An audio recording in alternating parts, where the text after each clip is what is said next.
جادو کیا ہے اور اس کا اس کا اثر کہاں تک ہے، اور کیا یہ انسان کی جان لے سکتا ہے؟ جادو انسان کی جان نہیں لے سکتا۔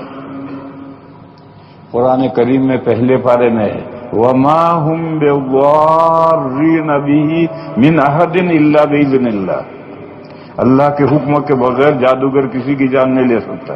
اگر جادو کرنے سے کوئی مرا ہے تو وہ بھی اللہ کے حکم سے مرتا ہے۔ جادو کے کسی کو کوئی نقصان نہیں پہنچا سکتا۔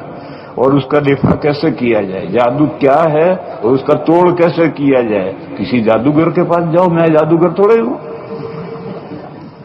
میں کوئی جادوگر تھوڑے ہوں جو تمہیں سمجھاؤں کہ جادو یہ ہے اور اس جادو کا توڑ یہ ہے۔ میں کہاں جادوگر ہوں بھیا؟ کسی جادوگر کے پاس جاؤ، وہ تمہیں سمجھائے گا کہ جادو کیا ہے، اور کوئی کرے تو کیا توڑ ہے وہ تمہیں سمجھائے گا، مجھے کیا پوچھو۔ اور کیا ہمارے یہاں جو مقامی شیعہ فام لوگ ہیں ان کے ذریعے سے جادو کے دفاع کے لیے مدد لے سکتے ہیں؟ یہ ایک دوسرا مسئلہ ہے۔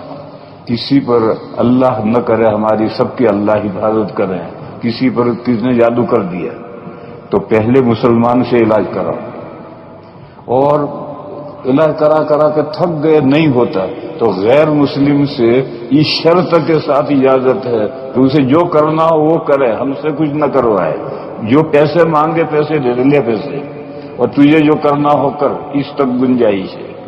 لیکن اگر وہ کہے کہ اتنا چڑھا ہوا اس مورتی کے سامنے 2 روپے چڑھاؤ، اب جائز نہیں، مر جانا بہتر ہے اس سے، مشرک ہو کر کے جینے سے مر جانا، توحید پر مرنا بہتر ہے۔ مگر کوئی ہندو اس سے کبھی میرا علاج کر، اور جو تجھے کرنا ہو کر، مجھ سے پیسے لے لے، اور وہ جو کرنا ہے کرے، یہاں تک گنجائش ہے۔ لیکن وہ اس سے ہم سے کوئی شرکیہ عمل کروائے تو ہم نہیں کریں۔